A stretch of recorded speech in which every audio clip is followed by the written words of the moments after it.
Coastal Kannada ವೀಕ್ಷಿಸುತ್ತಿರುವ ಎಲ್ಲ ಸ್ನೇಹಿತರಿಗೂ ನಮಸ್ಕಾರ. ಕೋಸ್ಟಲ್ ಕನ್ನಡದ ಮತ್ತೊಂದು ವಿಡಿಯೋಗೆ ಸ್ವಾಗತ. ಇವತ್ತಿನ ವಿಡಿಯೋದಲ್ಲಿ ನಾವು ನಿಮಗೆ the greatest of all time ಅನ್ನುವ ತಮಿಳು ಸಿನಿಮಾದ ಬಗ್ಗೆ ಒಂದಿಷ್ಟು ಮಾಹಿತಿಯಾಗಿ, ನಮ್ಮ ರಾಜಧಾನಿ ಬೆಂಗಳೂರಿನಲ್ಲಿ ಈ ಸಿನಿಮಾಗೆ ಯಾವ ಮಟ್ಟದಲ್ಲಿ ಪ್ರತಿಕ್ರಿಯೆ ಇದೆ, ಹಾಗೆ ಎಷ್ಟು ಹಣವನ್ನ ನಮ್ಮ ಕರ್ನಾಟಕದಿಂದ, ಅದರಲ್ಲೂ ರಾಜಧಾನಿ ಬೆಂಗಳೂರಿನಿಂದ ಕೊಳ್ಳೆ ಹೊಡೆಯಲಾಗ್ತಾ ಇದೆ ಅನ್ನೋದ್ರ ಬಗ್ಗೆ ಒಂದಿಷ್ಟು ಮಾಹಿತಿಯನ್ನ ನಿಮ್ಮ ಮುಂದೆ ರಿಯಾಲಿಟಿ ಚೆಕ್ ಮೂಲಕ ಪ್ರಸ್ತುತಪಡಿಸ್ತಾ ಇದ್ದೀವಿ.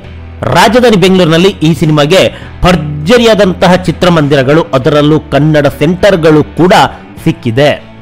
ಜೊತೆಗೆ ಬೆಳಗ್ಗೆ 4 ಗಂಟೆಯಿಂದ ಪ್ರದರ್ಶನ ಆರಂಭವಾಗುತ್ತೆ. ಈಗಾಗಲೇ ನೀವು ನೋಡ್ತಾ ಇರೋದು ಕೇವಲ ತಮಿಳು ವರ್ಷನ್ ಅಷ್ಟೇ.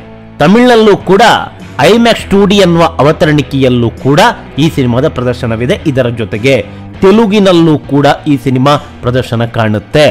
ಈಗಾಗಲೇ ನೀವು ಚಿತ್ರಮಂದಿರಗಳ ಲೀಸ್ಟ್ ಅನ್ನು ನೋಡ್ತಾ ಇದ್ದೀರಾ. ಎಷ್ಟೆಷ್ಟು ಚಿತ್ರಮಂದಿರಗಳು ಎಷ್ಟೆಷ್ಟು ಪ್ರದರ್ಶನವನ್ನ ಯಾವ್ಯಾವ ಸಮಯದಲ್ಲಿ ನೀಡಿದೆ ಅಂತ. ಆಲ್ಮೋಸ್ಟ್ ಬೆಳಗ್ಗೆ 4 ಗಂಟೆಯ ಪ್ರದರ್ಶನ ಹೆಚ್ಚಿನ ಚಿತ್ರಮಂದಿರಗಳಲ್ಲಿ ಇದೆ. ಇದರ ಜೊತೆಗೆ ಎಲ್ಲಾ ಚಿತ್ರಮಂದಿರಗಳು ಕೂಡ ಹೌಸ್ಫುಲ್ ಬೋರ್ಡ್ ಅನ್ನು ಹಾಕಿಕೊಂಡು ಪ್ರದರ್ಶನ ಮಾಡೋದಂತೂ ಕನ್ಫರ್ಮ್. ಯಾಕಂತ ಹೇಳಿದ್ರೆ ಈಗಾಗಲೇ ಬೆಳಗ್ಗೆ 4 ಗಂಟೆ ಪ್ರದರ್ಶನ, 7 ಗಂಟೆ ಪ್ರದರ್ಶನ, ಕೆಲವೆಡೆ 6 ಗಂಟೆ ಪ್ರದರ್ಶನ ಎಲ್ಲ ಸೋಲ್ಡ್ ಔಟ್ ಆಗಿದೆ. ಬಾಲ್ಕನಿಯ ಟಿಕೆಟ್ ಅಂತೂ ಸಿಂಗಲ್ ಸ್ಕ್ರೀನ್ ಚಿತ್ರಮಂದಿರದಲ್ಲಿ ನಿಮ್ಗೆ ಸಿಗೋದೇ ಇಲ್ಲ. ವಿಚಾರ ಇದಲ್ಲ. ವಿಚಾರ ಏನಪ್ಪಾ ಅಂತ ಹೇಳಿದ್ರೆ, ಈ ಸಿನಿಮಾಗೆ ನಮ್ಮ ರಾಜಧಾನಿ ಬೆಂಗಳೂರಿನಲ್ಲಿ ಎಷ್ಟು ಟಿಕೆಟ್ ಅನ್ನ ನಿಗದಿ ಮಾಡಲಾಗಿದೆ ಅಂತ ಕೇಳಿದ್ರೆ ಪ್ರತಿಯೊಬ್ರು ಕೂಡ ಬೆಚ್ಚಿ ಬೀಳ್ತೀರಾ. ಭರ್ಜರಿಯಾದಂತಹ ಟಿಕೆಟ್ ಪ್ರೈಸ್ ನಮ್ಮ ರಾಜಧಾನಿ ಬೆಂಗಳೂರಿನಲ್ಲಿ ಈ ಸಿನಿಮಾಗೆ ಪ್ರೇಕ್ಷಕರು ನೀಡಬೇಕು. 100 ರೂಪಾಯಿಯ ಟಿಕೆಟ್ ಎಷ್ಟು ಚಿತ್ರಮಂದಿರದಲ್ಲಿ ಇದೆ ಅಂತ ಕೇಳಿದ್ರೆ ಕೇವಲ ಒಂದೇ ಒಂದು ಚಿತ್ರಮಂದಿರದಲ್ಲಿ ನಿಮ್ಗೆ 100 ರೂಪಾಯಿಯ ಟಿಕೆಟು ಕಾಣುತ್ತೆ. ಇದೊಂದು ಚಿತ್ರಮಂದಿರದಲ್ಲಿ ಮಾತ್ರ. ಹಾಗಂದ ಮಾತ್ರಕ್ಕೆ ಈ ಚಿತ್ರಮಂದಿರದಲ್ಲಿ 100 ರೂಪಾಯಿಯ ಟಿಕೆಟ್ ಅಲ್ಲಿ ಸಿನಿಮಾದ ಪ್ರದರ್ಶನ ಆಗುತ್ತಾ ಅಂತ ಕೇಳಿದ್ರೆ ಇಲ್ಲ. 100 ರೂಪಾಯಿಯ ಟಿಕೆಟು ಎಲ್ಲೂ ಇಲ್ಲ. ಇದು ಬೆಳಗ್ಗೆ 4 ಗಂಟೆ, ಆದ್ದರಿಂದ ಕೇವಲ ಮುಂಭಾಗದಲ್ಲಿ ಅಷ್ಟೇ ನಿಮಗೆ ಇಲ್ಲಿ ಟಿಕೆಟು. ಇದೆಲ್ಲ ನಿಮಗೆ ಫಿಲ್ ಆಗಿದೆ, ಹಾಗೆ ಜೀರೋ ಅಂತ ತೋರಿಸ್ತಾ ಇದೆ. 7:30 ಪ್ರದರ್ಶನ ನೋಡಿ, ಇಲ್ಲಿ 300 ರೂಪಾಯಿ ಟಿಕೆಟ್. 100 ರೂಪಾಯಿಯ ಒಳಗಡೆ, 150 ಇಲ್ಲ, 100 ರೂಪಾಯಿಯ ಒಳಗಡೆ ರಾಜಧಾನಿ ಬೆಂಗಳೂರಿನಲ್ಲಿ ಈ ಸಿನಿಮಾವನ್ನ ಯಾವ ಚಿತ್ರಮಂದಿರ ಕೂಡ ತೋರಿಸ್ತಾ ಇಲ್ಲ. ಮ್ಯಾಕ್ಸಿಮಮ್ ಎಷ್ಟಂತ ಕೇಳಿದ್ರೆ 1500, 1500ಕ್ಕೂ ಹೆಚ್ಚು, 1500ಕ್ಕೂ ಹೆಚ್ಚು ಟಿಕೆಟ್ ದರದಲ್ಲಿ ಸಿನಿಮಾವನ್ನ ಪ್ರದರ್ಶನ ಮಾಡುವ ಚಿತ್ರಮಂದಿರ ಯಾವುದು ಅಂತ ಕೇಳಿದ್ರೆ ಈಗಾಗಲೇ ನೀವು ನೋಡ್ತಾ ಇದ್ದೀರಾ.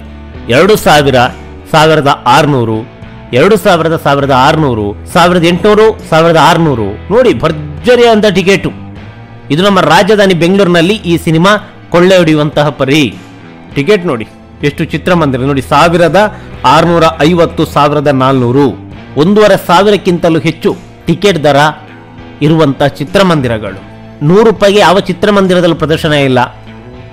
ಇನ್ನು 150 ರೂಪಾಯಿಗೆ ಏನಾದರೂ ಇದೆಯಾ ಅಂತ ನೋಡೋಣ. 150 ರೂಪಾಯಿಗೆ ಈ ಸಿನಿಮಾವನ್ನು ಯಾವ ಚಿತ್ರಮಂದಿರ ಪ್ರದರ್ಶನ ಮಾಡುತ್ತೆ ಅಂತ ಕೇಳಿದ್ರೆ ಸಿಂಗಲ್ ಸ್ಕ್ರೀನ್ ಚಿತ್ರಮಂದಿರಗಳು ಒಂದಿಷ್ಟು. ಎಷ್ಟು ರೂಪಾಯಿಗೆ? 200 ರೂಪಾಯಿ. 150ಕ್ಕೂ ಇಲ್ಲ, 200 ರೂಪಾಯಿ. ಬಾಲ್ಕನಿ 200. ಸೆಕೆಂಡ್ ಕ್ಲಾಸು 10 ಗಂಟೆ ಪ್ರದರ್ಶನ ನಂತರ 150 ರೂಪಾಯಿಗೆ ಬರುತ್ತೆ.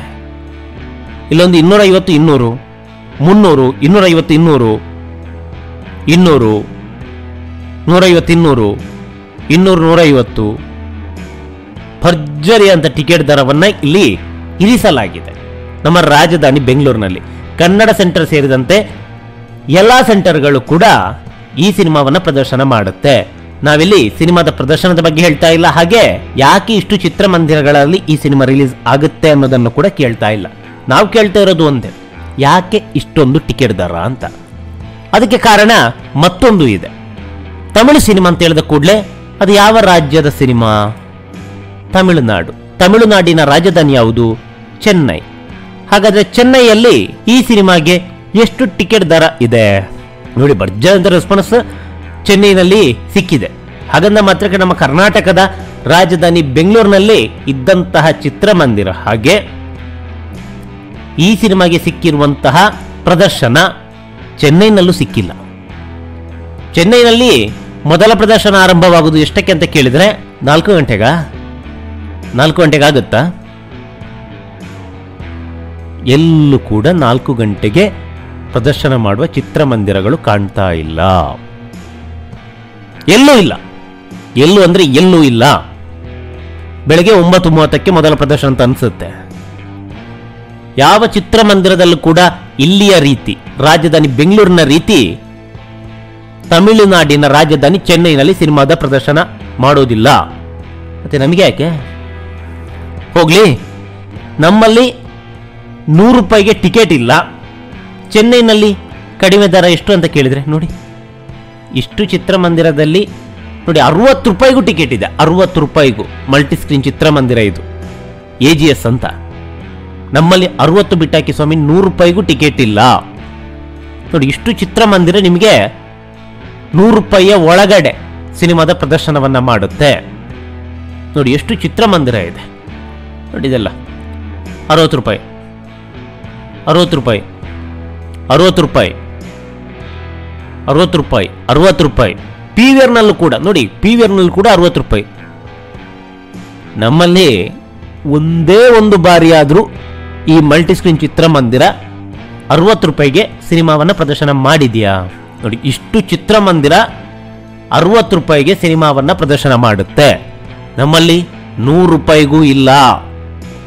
ನಮ್ಮಲ್ಲಿ ಟಿಕೆಟ್ ಆರಂಭವಾಗೋದೇ 150 ರೂಪಾಯಿಂದ, ಅದು ಸಿಂಗಲ್ ಸ್ಕ್ರೀನ್ ಚಿತ್ರಮಂದಿರದಲ್ಲಿ. ಆದರೆ ಇಲ್ಲಿ ಮಲ್ಟಿ ಸ್ಕ್ರೀನ್ ಚಿತ್ರಮಂದಿರದಲ್ಲೂ ಕೂಡ 60 ರೂಪಾಯಿಗೆ ಈ ಸಿನಿಮಾದ ಪ್ರದರ್ಶನವನ್ನ ಮಾಡ್ತಾರೆ.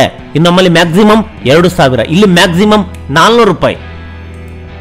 ಮ್ಯಾಕ್ಸಿಮಮ್ ಇಲ್ಲಿ 400 ರೂಪಾಯಿ, ಅದು ಕೇವಲ ಒಂದೇ ಒಂದು ಚಿತ್ರಮಂದಿರದಲ್ಲಿ, ರೋಹಿಣಿ ಅನ್ನುವ ಚಿತ್ರಮಂದಿರದಲ್ಲಿ ಮ್ಯಾಕ್ಸಿಮಮ್ 400.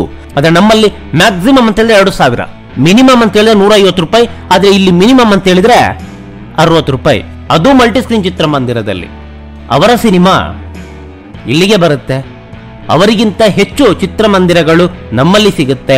ಅಲ್ಲಿ ಬೆಳಗ್ಗೆ 4 ಗಂಟೆ ಪ್ರದರ್ಶನ ಇಲ್ಲ, ಮೊದಲ ಪ್ರದರ್ಶನ ಬೆಳಗ್ಗೆ 9:30ಕ್ಕೆ. ಆದ್ರೆ ನಮ್ಮಲ್ಲಿ ಬೆಳಗ್ಗೆ ನಸುಕಿನ ಜಾವ 4 ಗಂಟೆ ಪ್ರದರ್ಶನ. ಅಲ್ಲಿಗಿಂತ ಹೆಚ್ಚಿನ ಪ್ರದರ್ಶನ ಇಲ್ಲಿ ಸಿಗುತ್ತೆ, ಹೆಚ್ಚಿನ ಚಿತ್ರಮಂದಿರಗಳು ಇಲ್ಲಿ ಸಿಗುತ್ತೆ. ಅಲ್ಲಿ 60 ರೂಪಾಯಿಗೂ ಕೂಡ ಮಲ್ಟಿ ಸ್ಕ್ರೀನ್ ಚಿತ್ರಮಂದಿರದಲ್ಲಿ ಟಿಕೆಟ್ ಇದೆ. ಆದ್ರೆ ಇಲ್ಲಿ ಸಿಂಗಲ್ ಸ್ಕ್ರೀನ್ ಚಿತ್ರಮಂದಿರದಲ್ಲೂ ಕೂಡ 100 ರೂಪಾಯಿಗೆ ಟಿಕೆಟ್ ಇಲ್ಲ, ಮಿನಿಮಮ್ 150 ರೂಪಾಯಿ. ಅಲ್ಲಿ ಮ್ಯಾಕ್ಸಿಮಮ್ ಅಂತ ಹೇಳಿದ್ರೆ 400 ರೂಪಾಯಿ, ಅದು ಕೇವಲ ಒಂದೇ ಒಂದು ಚಿತ್ರಮಂದಿರದಲ್ಲಿ. ಆದ್ರೆ ನಮ್ಮ ರಾಜಧಾನಿ ಬೆಂಗಳೂರಿನಲ್ಲಿ ಮ್ಯಾಕ್ಸಿಮಮ್ ಅಂತ ಹೇಳಿದ್ರೆ 2000, ಅದು 6-7 ಚಿತ್ರಮಂದಿರದಲ್ಲಿ. ಇಂತಹ ತಾರತಮ್ಯ ಯಾಕೆ? ಟಿಕೆಟ್ ದರ ಯಾಕೆ ನಮ್ಮಲ್ಲಿ ಕಡಿಮೆ ಇಲ್ಲ? ಈ ಒಂದು ಪ್ರಶ್ನೆಯನ್ನ ಪ್ರತಿಯೊಬ್ರು ಕೂಡ ಎತ್ತಲೇಬೇಕು. ಸಿನಿಮಾ ರಿಲೀಸ್ ಮಾಡ್ಲಿ, ಎಲ್ಲಾನು ಮಾಡ್ಲಿ, ಅದೇ ರೀತಿ ಟಿಕೆಟ್ ದರ ಕಡಿಮೆ ಇಡಿ. ನಮಸ್ಕಾರ.